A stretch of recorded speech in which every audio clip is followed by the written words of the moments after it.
moment. We're on a round table. There's just me and you.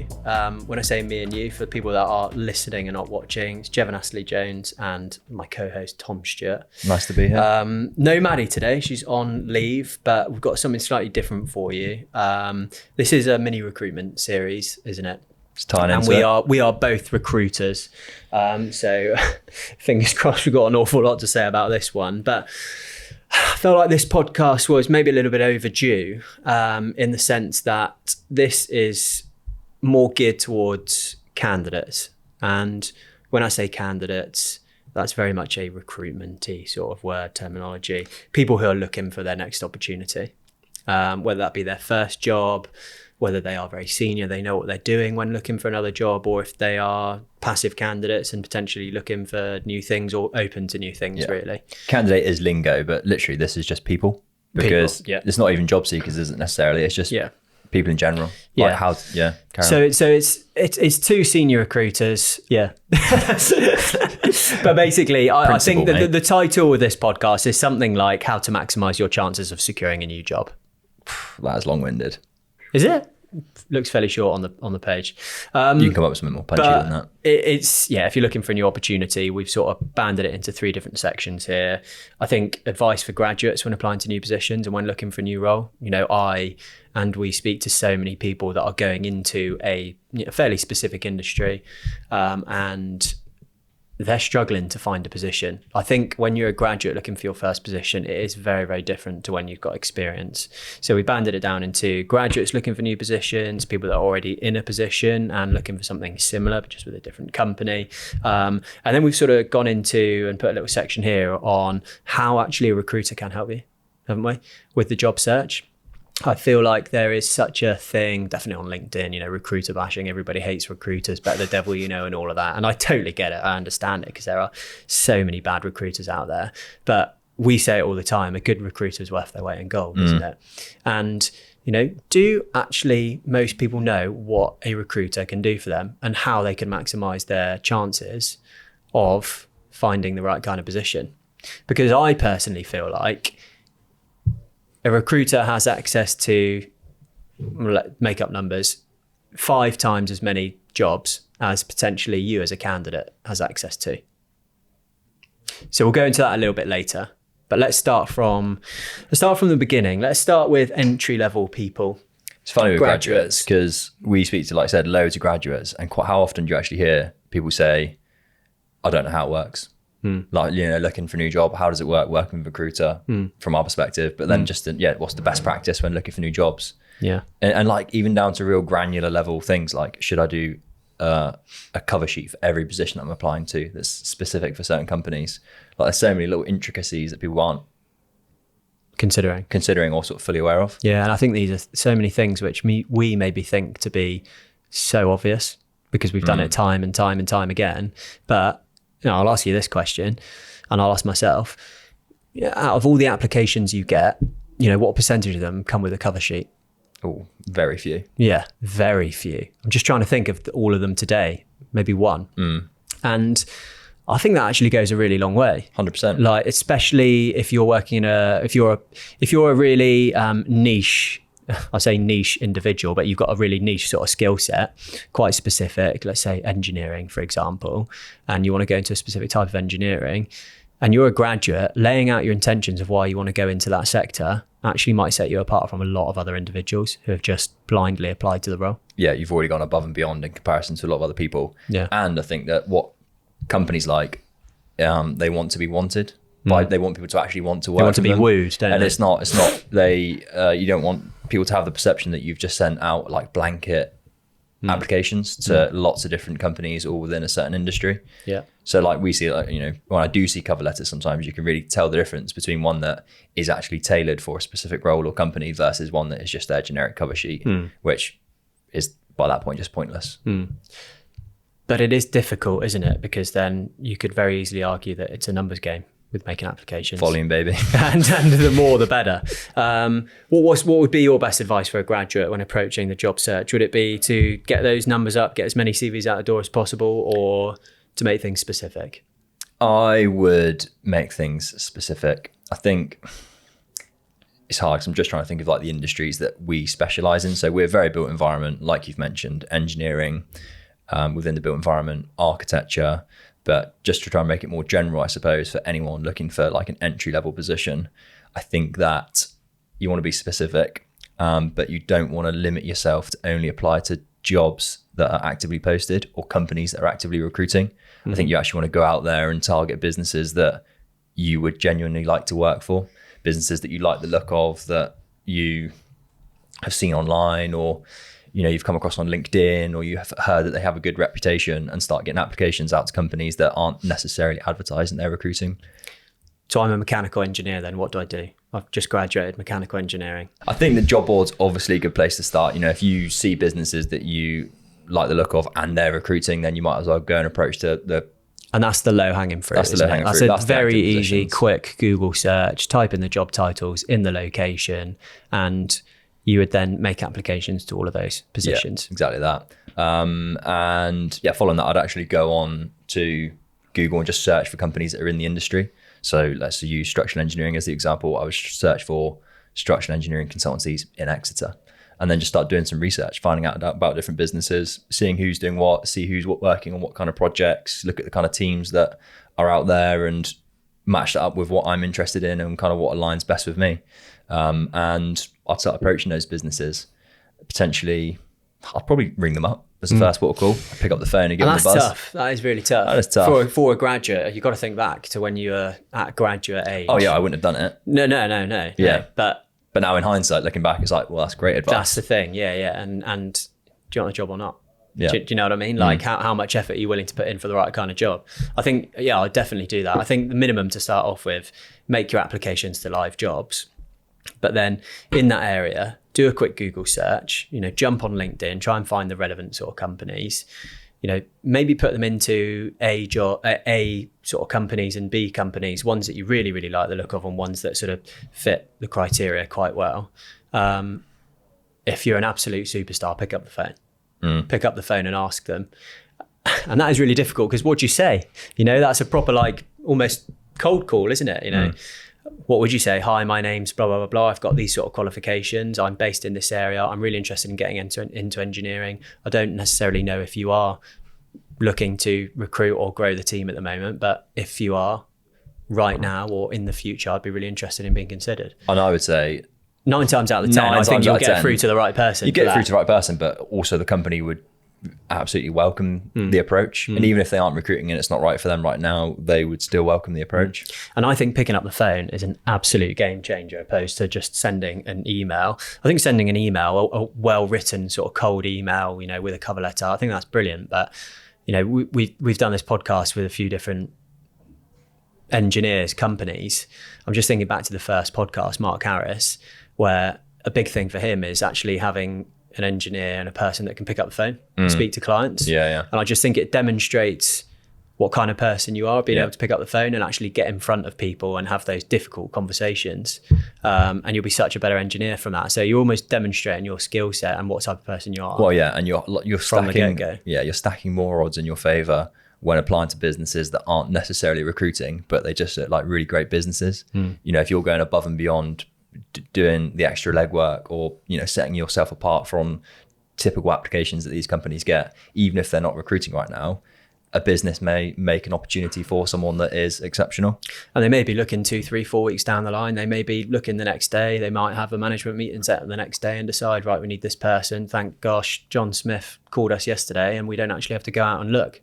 Sorry, I cut you off. You're creating as much luck as possible for yourself, aren't you? Which is really, really useful. But if you're applying to these companies that aren't necessarily recruiting, you're the first one past the post, aren't you? In political terms, relevant. But if you're applying to positions, how many graduates, how many people are applying to those roles? Yeah, you're up against 100 other people. Yeah. And your application may get lost in an info box, whereas you're picking up the phone, you're getting through to the right kind of person. Let's say worst case scenario, you're only able to speak to the receptionist. They give you an email to send to the right kind of person. They mention your name to the person.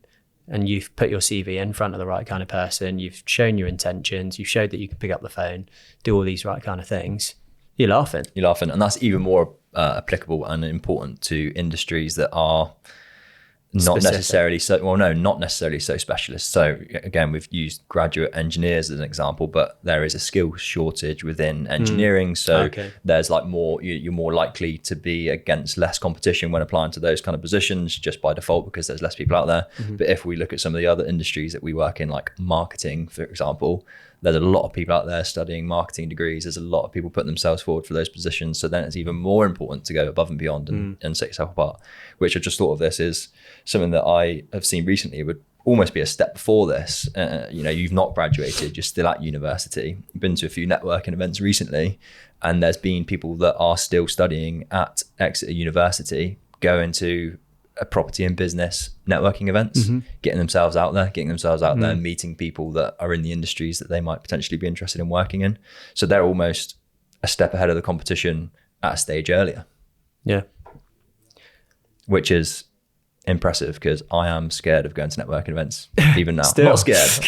Just get a bit It's nervous. a nervous buzz. But yeah, nervous buzz. But you get there and then there's university students easy, there. isn't it? Yeah, and they're laughing. But I wouldn't have, I didn't even go to university, let alone to networking while I was at university.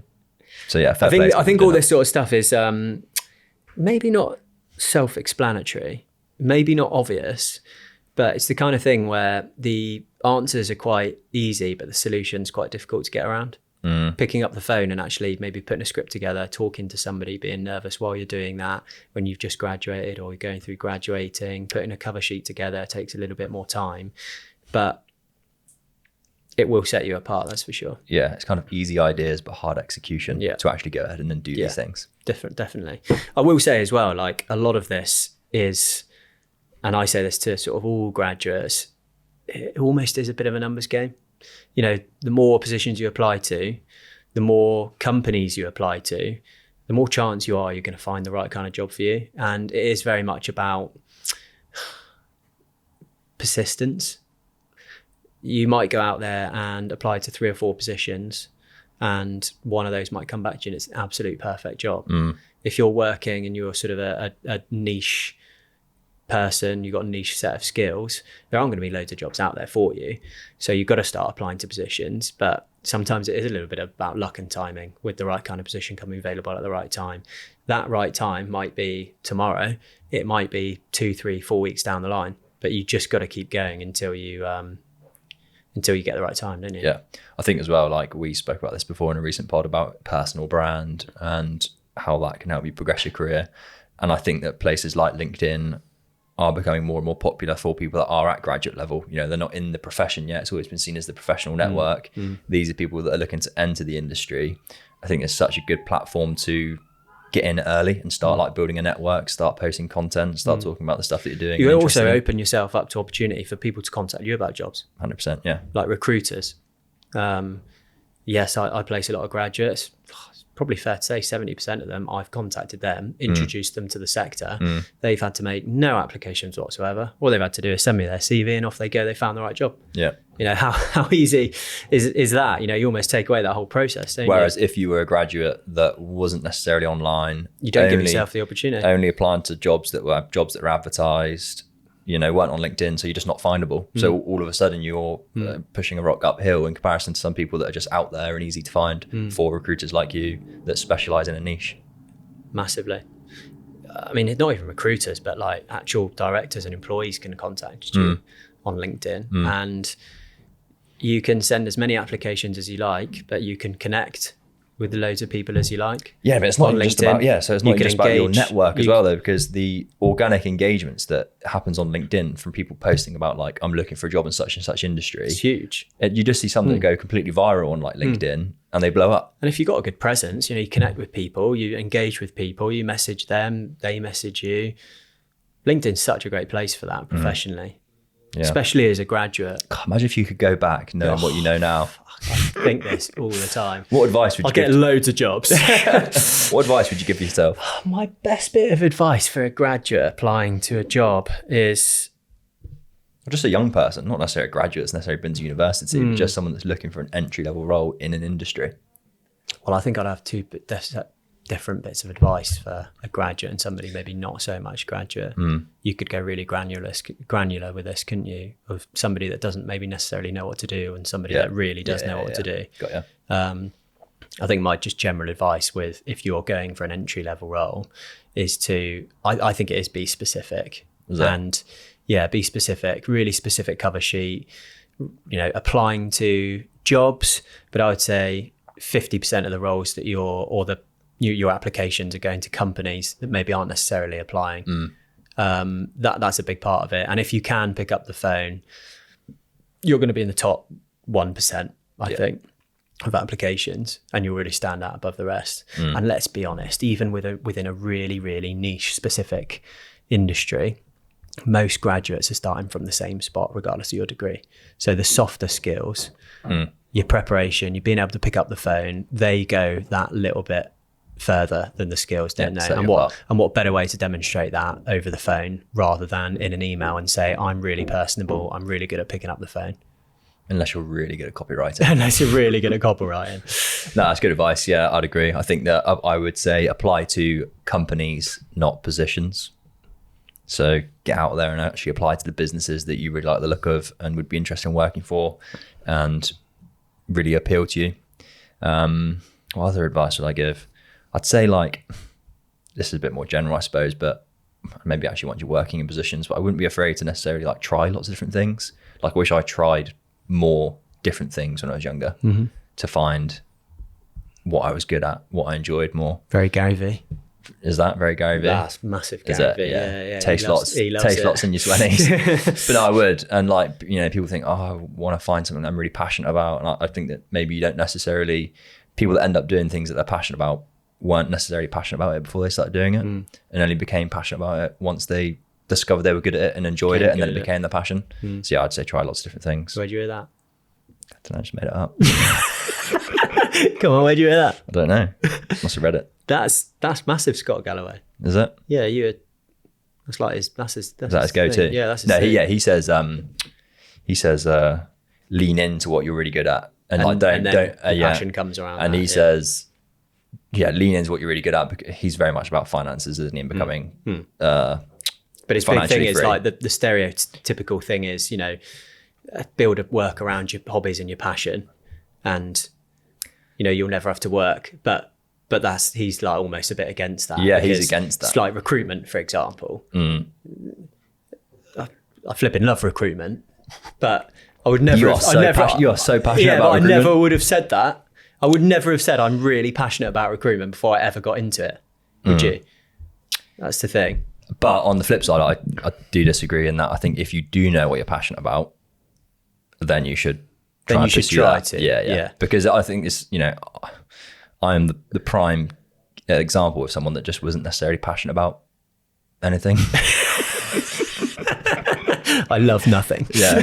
But I was I didn't know what I wanted to do. I floated around. It's like a candle in the wind.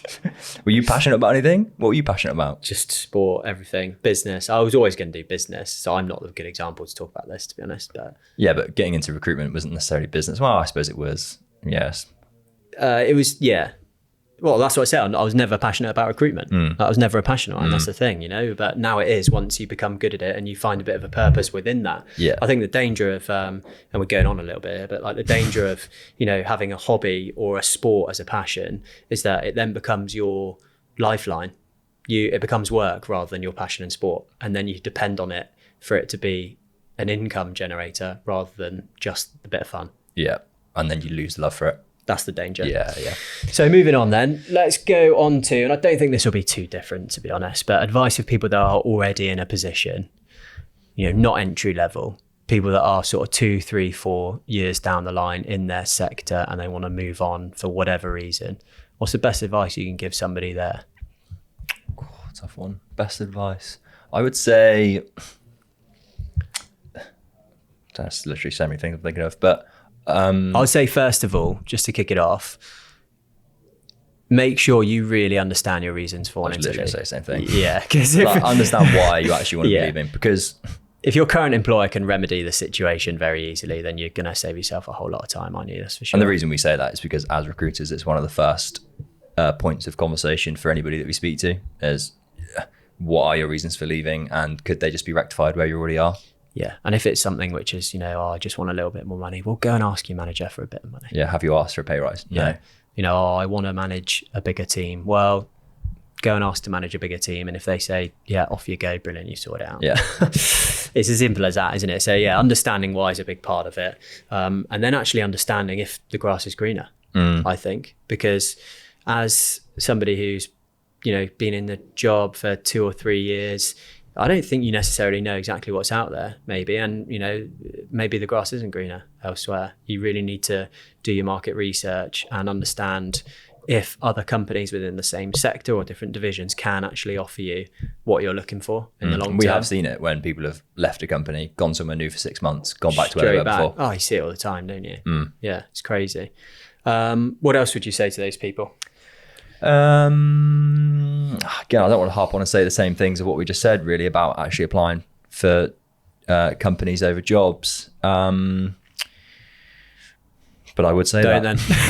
Then. But no, I would, because it's the same thing. Like, I have the same conversation with lots of different people in all the industries that we recruit for, and a lot of the time there's been an introduction made, you've got to know the person, you find out some of the reasons that they might want to move on to something new. They're gainfully employed and enjoying their work, but there is just something missing. And there are other businesses out there that will be able to offer that, but they won't necessarily be recruiting for that person right now or on the face of it. But if an introduction's made and they actually find out about that individual, then opportunities are created. So yeah, I definitely say that. A really nice example I had recently actually was somebody that worked in architecture. They're an architect. They had lots of good experience in different sectors, but they actually wanted to get involved in more sort of eco-friendly architecture and more sustainable construction methods, and a company that actually had that as like a core ethos. And I spoke to them about a completely different business, and they were potentially interested. But after finding out what it was they wanted, more sustainable architecture, funnily enough, there's a business that we know that do that and could potentially be interested in their experience. So that's introducing them to an opportunity that actually matches up with the real thing that's missing and the real thing that they actually want to go and try. What advice would you give? Yeah, it's a difficult one because there's a lot of similar things there. I think one thing I've written down here is discretion. I know it sounds obvious, but keep things as discreet as possible and try to manage things yourself. I know it's really like time consuming, but I would say if you are, a couple of years experience, again, pick up the phone. Like, phone is king, isn't it? I probably wouldn't apply to jobs. I would pick up the phone and inquire about those jobs. Because regardless of whether you're in a niche industry, they're going to be getting a lot of applications. Make sure you get to the front of that queue. So I'd pick up the phone and actually ask to inquire about the positions, who you can speak to, who you can actually send your CV to properly. I think there are a lot of jobs out there which probably do have a really, really high volume of CVs being sent to them, which are probably info addresses, black holes. Sometimes who knows where those CVs are going, especially if it's a big business and there's like a formal process and everything to go through, then fair enough. But pick up the phone, because then your CV will never get lost and you'll be able to send it to the right kind of person. Yeah, or just not to harp on about LinkedIn, but you can easily jump on LinkedIn or a company website and see the person that is either the director or the specific hiring manager and the main point of contact for you to reach out to. Yeah. So I follow up. If you can preempt follow up, not follow up, but actually make an initial call before you send your CV.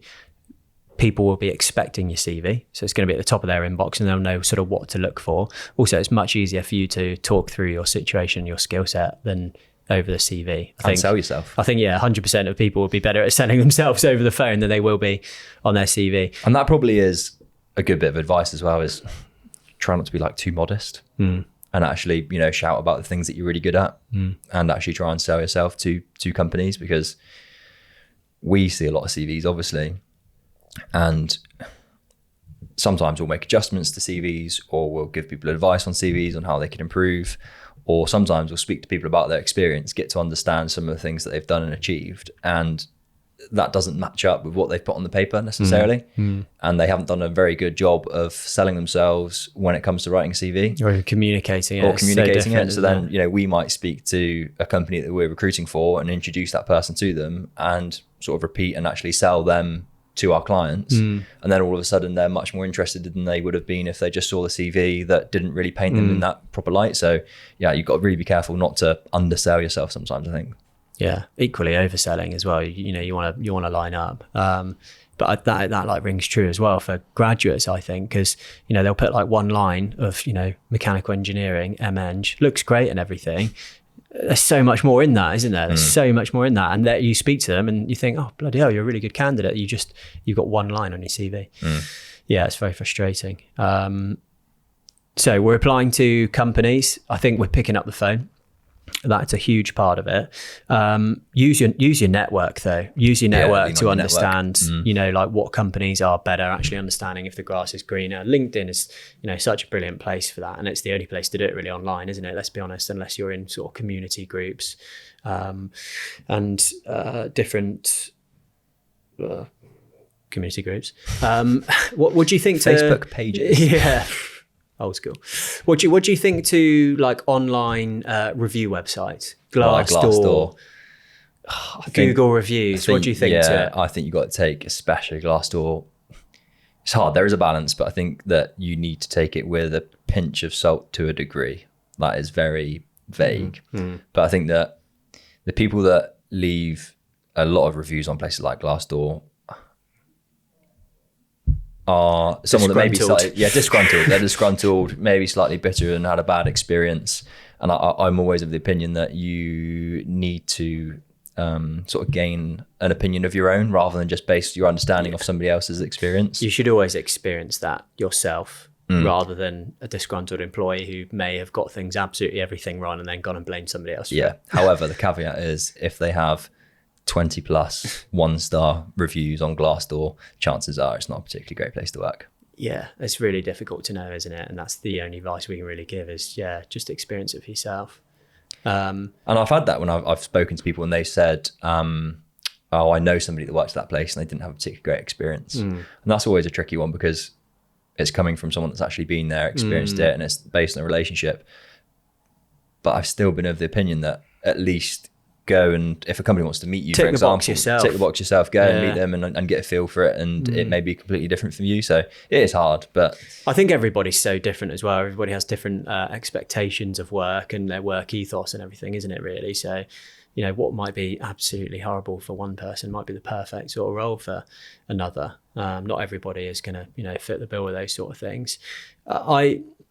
I'm not really sure what to think about Glassdoor, that sort of thing, because you also got to think what kind of person goes on to Glassdoor and like writes a review, like a really horrible review. I don't know. Is that just me? Am I sort of stereotyping out? Does everybody do that? But I would never do that myself. Like I just wouldn't even bother. I think only the people that have had bad experiences will go on and leave the reviews. Yeah, and they'll shout the loudest. And they'll shout the loudest. Yeah, same with like customer complaints, isn't it? People that have actually had a really good experience probably don't even think about going on Glassdoor doing it. Exactly. If you don't even bother, do you? God, what else can people do to get their dream job? Say you're working a job at the moment, what can you do to get your dream job? I think it is a time served thing as well. Your dream job's not going to sort of fall into your lap straight away when you start looking. It might, but that is an interesting point because I will speak to some people and they'll be concerned about the perception of like job hopping. In what do you call those? Quotation marks? No, what are they? We'll call it that. Job hopping. Concerned about job hopping, like you might have been at a company for a year and then 2 years and then 1 year and it looks like you've got really inconsistent career history. And I think you've got to be careful of that. But I don't think it's perceived as negatively as some people might think. I think that now, yeah, I feel like the perception of that has changed to a degree. So I don't think that you run the risk of ruining potential opportunity for yourself further down the line by moving often. Gone are the days where you see somebody retire who's been at the same company all that time. I mean, fair play if they have. But yeah, they've been fair play. You don't see people with 10 plus years experience anymore. No. Just doesn't happen. And at fair play. Place, yeah. And fair play to the ones that do. Anything over sort of on and around 5 years is like pretty good retention rate, isn't it? So yeah, I don't think it's too much to be worried about now, but I think that's a bit of a cultural sort of shift now, where it is very much, like we mentioned with Gary Vee, the sort of thing is if you're not enjoying it, why would you waste time hang around doing something that you're not enjoying when you can go and try something else? Yeah. Probably, speaks more volumes for people at the start of their career, but yeah, if you see a CV that's only been one place every year for 10, 15 plus years, that's really difficult to assess. What do you say to the people on Instagram that are career coaches that are very much peddling I'll work at one place for a year, I'll then move somewhere to get a pay rise, and then I'll move somewhere else to get a pay rise, and they've hopped about every year and a half getting pay rises, and they say, well, fair enough, I've got all this money. Yeah, I guess it's hard, isn't it? I guess you've got to weigh up how much of an increase could you get if all you care about is financial incentives, then how much of an increase could you get from moving job from job in comparison to staying at one business and really building a career and actually climbing the career ladder at that same company? And how much value or less companies, yeah. I don't know. I don't see that loads. Do you see a lot of people? I see it a lot. Do you? Yeah, I see it loads on LinkedIn. Not LinkedIn, sorry, on social media, classic, Instagram, and it's people that are saying, I did this, I negotiated my salary on every different position, I moved about every year, tried different things. Yeah, I think if you're money motivated, then go for it. But I think you will burn your bridges, and also it's really hard, isn't it? But I think across the board, you're probably going to learn a lot more in the right kind of place over 5 years than you are in, maybe 3 or 4 of the wrong places over that period of time, because you're learning new stuff, you're jumping on, you're doing different things. It's, you're going to gain a lot more trust in this other place, aren't you? You're probably going to progress a lot quicker in terms of your abilities and your responsibilities. Maybe not so much in terms of salary, but if you're playing the long game and you're actually serious about your career, I wouldn't go job hopping. No.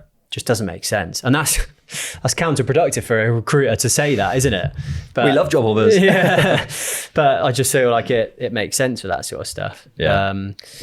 The other things I wanted to bring up, what do you think? Jeff, what do you think? I've just thought of it. Professional CV writers. ChatGPT, surely. Yeah. Shit, yeah, they must be out of a job. Yeah, they must be well out of a job.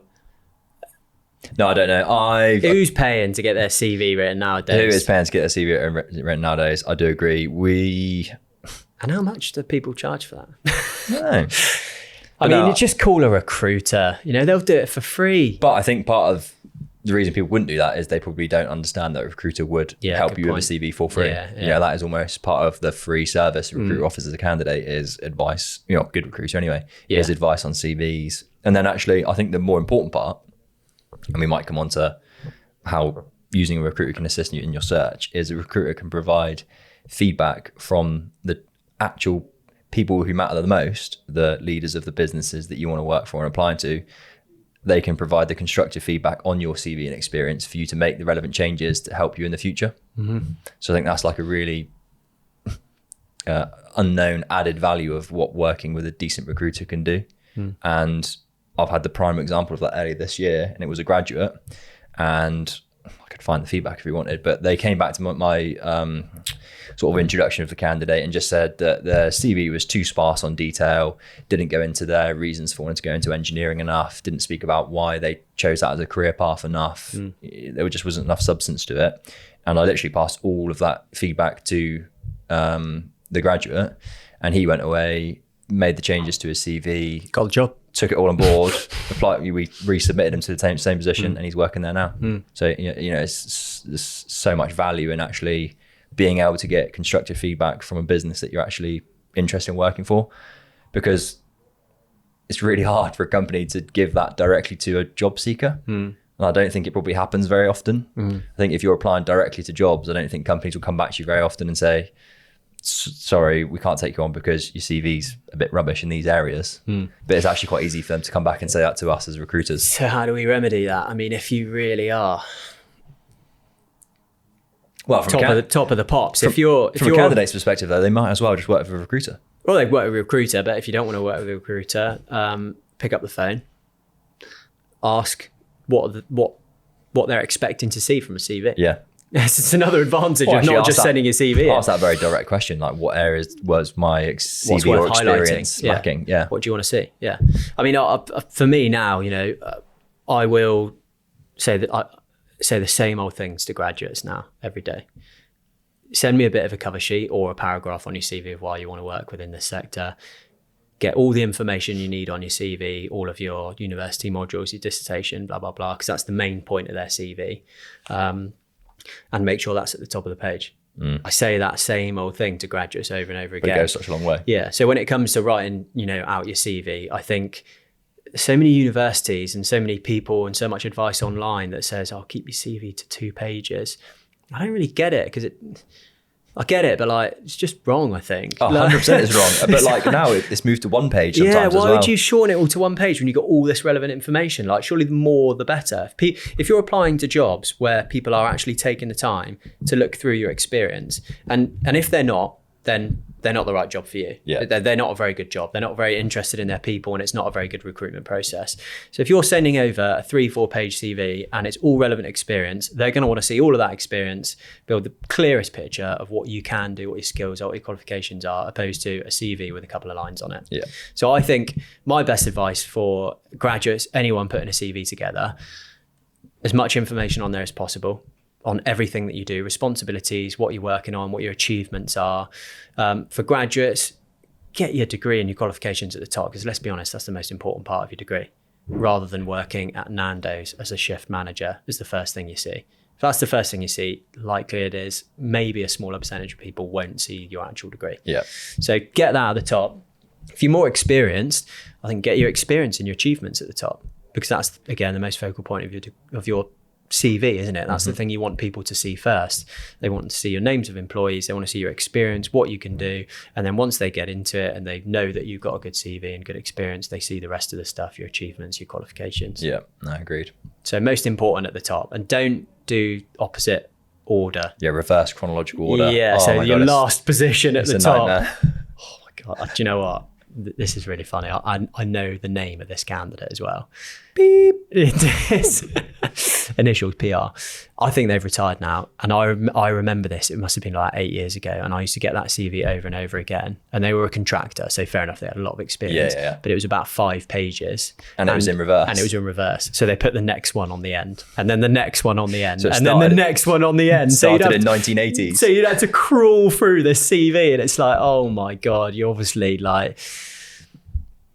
Because people expect to see the most recent at the top. So if they see like 80s at the top, they think, oh, you haven't been out of work, or I have to scroll all the way down, and you're already just like, yeah, it's at least less incentive to actually go for that, isn't there, really? So that's always a crazy one. What can a recruiter do for you? How can a recruiter help you with your job search then? Well, we've touched on a lot of this already, haven't we? But I think that some of the key things that spring to my mind are introduce you to opportunities and companies that you might have never heard of, or know that they could be great matchups for you. Or being able to find. Sort of coach you through like the job process as well, because that can be so complex and different at different businesses. The actual recruitment process, hiring process, that can be so complex. Constructive feedback on areas that you can improve that have actually come from the decision makers at the businesses that are relevant to you. Don't know what else. I think let's start on the first one that you mentioned. I think it was the first one, but one of the bigger ones is a recruiter with a specific niche working in a specific area will have that many more opportunities available to you than you have available to yourself. Yeah. And a good recruiter will try and open as many doors as possible for you. So yes, they will apply to live active positions, but we definitely would, but a good recruiter would also go knocking on doors and try to introduce you to other really good businesses, which you may have explained to them that you either really want to work for, or the recruiter feels like matches up really well with your experience. So they will go out and knock on those doors. And there may be, let's say they knock on 20 doors, 2 of them come back and say, yes, we're interested in interviewing this person, and the rest say, no, we're not looking. You've got yourself 2 more potential interviews, opposed to you just making those applications to live jobs and not speaking to a recruiter. So you maximize your chances, don't you? Massively. If you want to spend all that time doing that yourself, flipping fair play. But a recruiter would have spent a lot of time and effort creating those relationships to be able to put the CV in front of the right person, introduce you over the phone. I would like to think a good recruiter would do before sending a CV, actually matching up your requirements to what they do. And they'll be able to do that a lot better with the relationship they've got and the knowledge they have of these businesses and people than you would. Yeah. And like from anyone that, you know, is gainfully employed and is enjoying their work, but they're thinking about something different. And like we mentioned, you've thought about the reasons that you're looking to move on and they are the right reasons. A recruiter can just make sure that that actually matches up. So you're going to get what it is that you're looking for elsewhere, because a good recruiter should have a good relationship with the businesses that they work with, should be able to provide you insight into the culture, the benefits, the working styles. A word that we're using quite a lot here is good recruiter. A good recruiter will do these things, but there are a lot of not good recruiters out there. Not good recruiters, yeah. Which is the real shame, because it's tasked everyone with the same brush. So how do we work out what's a good and bad recruiter then? I think that there's so many different things. I think a lot of good recruiters will specialize in an industry or a certain certain type of work or certain type of companies or certain niche. But even then, you know, there are people that specialize in certain areas that aren't particularly good. I think that communication's obviously a really big one. I think that like disclosure and transparency is really important. I think if you speak to a recruiter and they tell you about lots of jobs, but then won't tell you who the companies are, there's a red flag. Big red flag, yeah. A good recruiter should tell you all of the businesses that they're working with or would consider you for, and they would give you a link to the company website so you can check them out for yourself and do your own due diligence and not just take their word for it. I think there's some really important parts. And I think that you gauge if somebody has an understanding of an industry while speaking to them, an actual understanding of companies while speaking to them. So I think there are some immediate things that pop to mind. Yeah. And it is really difficult to work out what is a good and bad recruiter. And that may be where the industry is at fault, because there is not enough, coverage, visibility on how to work out a good or bad recruiter and what a good recruiter can do for you and what a bad recruiter would do for you. So I essentially think it's almost a bit of a case of trial and error. Or ask people that are your peers, people that work in your industry. You know, when you moved job, did you work with a recruiter? Yeah, how were they good? How well did it get on? Yeah. That's a great point. I would probably speak to a few recruiters and I would be very honest with the situation. But I think as a candidate, somebody looking for a new job, you've got to be really tough with a recruiter about where you do and don't want your CV to be sent, because there are so many bad recruiters out there at the moment that will get all this information and then all of a sudden they would have sent your CV to about 5 different places without any of your permission. They wouldn't have asked you. They wouldn't tell you where it's going. It's like the Wild West. Yeehaw, cowboy. It's flipping mental. Lasso out the lot. And that still happens, which is crazy. So a recruiter should always get your permission on where they're sending your CV. That's completely your choice. And that's a non-negotiable. That's a non-negotiable. And if they're sending your CV out without your permission, it's against the law. It's GDPR. Yeah. It's against the law. So you have to work out what a recruiter's process is with sending CVs.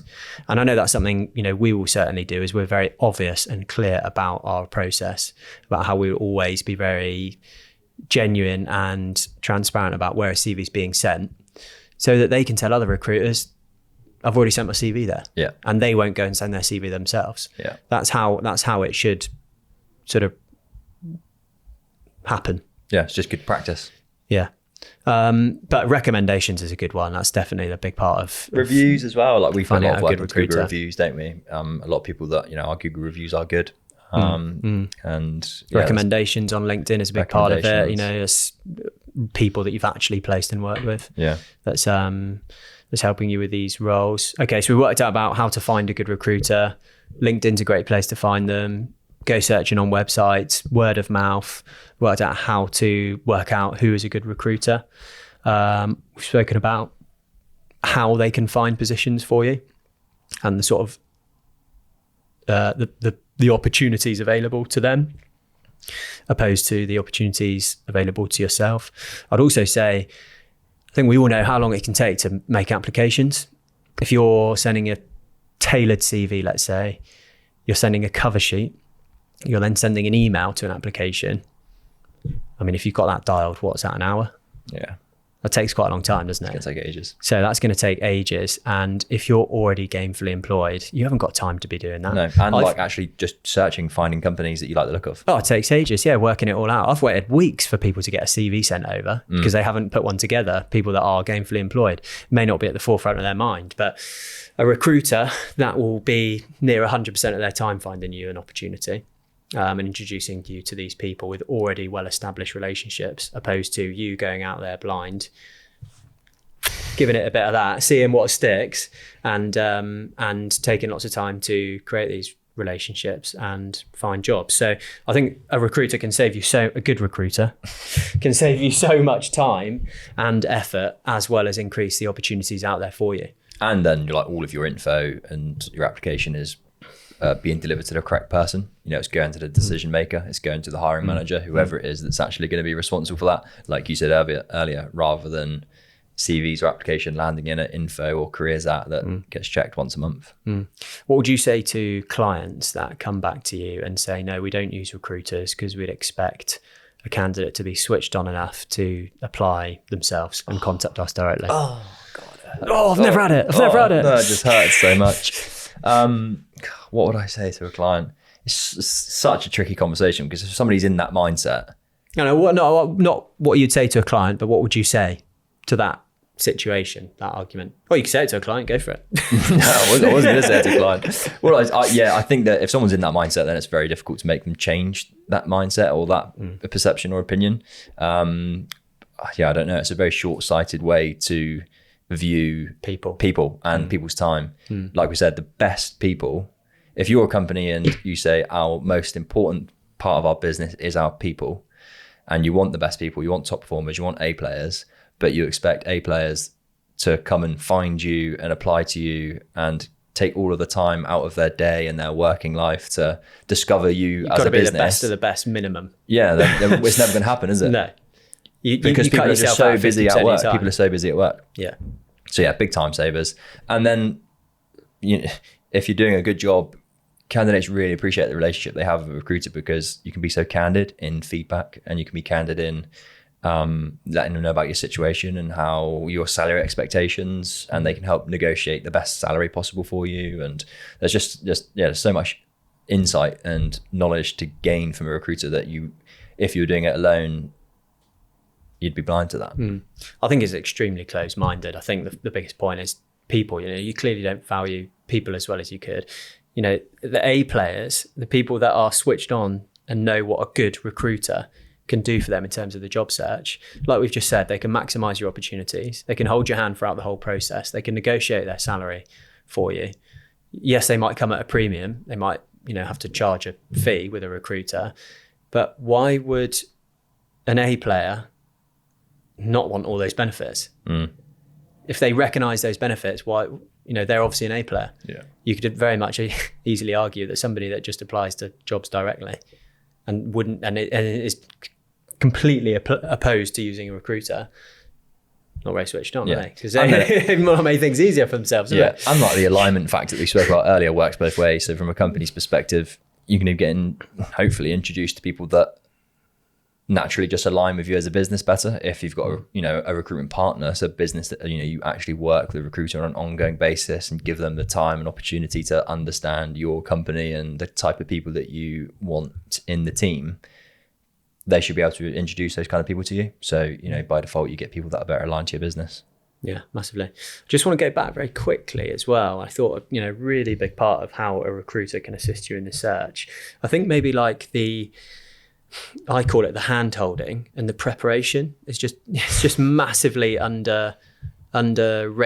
Prime example of that is if I get you an interview, if you weren't going through a recruiter, you would have to wait until you get to the interview to know what the interview is going to be, what the process is going to be. If you needed to bring anything to the interview, what they specifically want to talk about your CV. If you're going through a recruiter, 100% of the time I will endeavour to prepare the client as well as the candidate.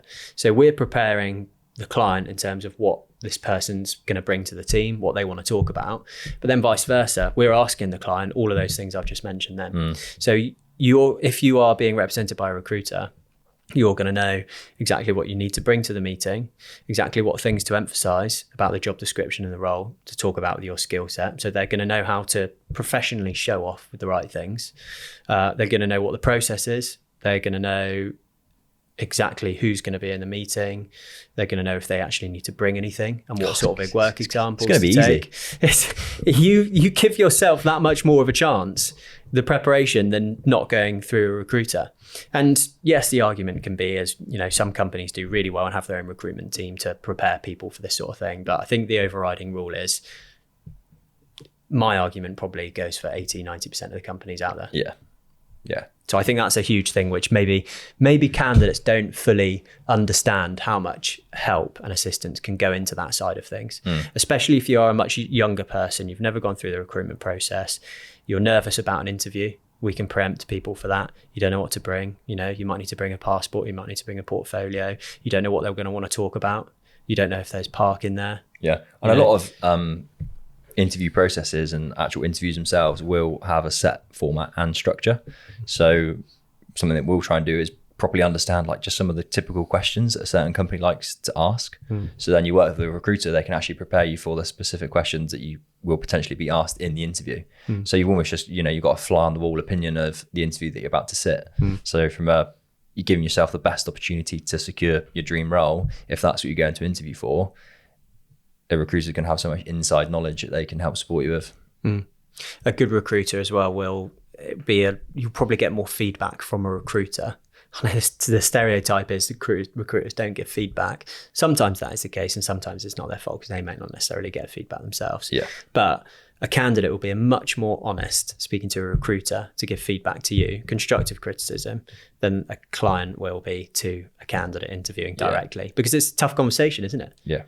So if you are switched on and you want that criticism and that constructive criticism, you'll get it a lot sort of simpler through a recruiter. Yeah. And then that does work from a client's perspective in terms of like the preparation. Say that you are interviewing an A player. An A player is going to have more than one option. So part of your job as the interviewer is to sell the opportunity to the person that you're meeting. And then again, by default, working with a recruiter, you can get some better understanding about what this person's motivations are. And then you can speak to those points throughout the process. So it's a win-win. Massively. So to summarize this up, I feel like I've got quite a nice summary here. Hit it. Use a recruiter. A good one. If you want to maximize your opportunities. That's not the summary. I think there are so many different options of ways of applying to these sort of different positions out there and maximizing your chances of securing a new role. A recruiter, I think, will open up as many doors as possible for you. And a recruiter's not for everybody. If you don't want to use a recruiter, make sure you understand how to go about the process properly, and make sure you understand the reasons for and not using a recruiter. Agreed. How would you finish it off? You've nailed it, mate. Don't worry about anything from me. Sweet, done. There it is. Hope that helps. Cheers. See you next time, Maddie.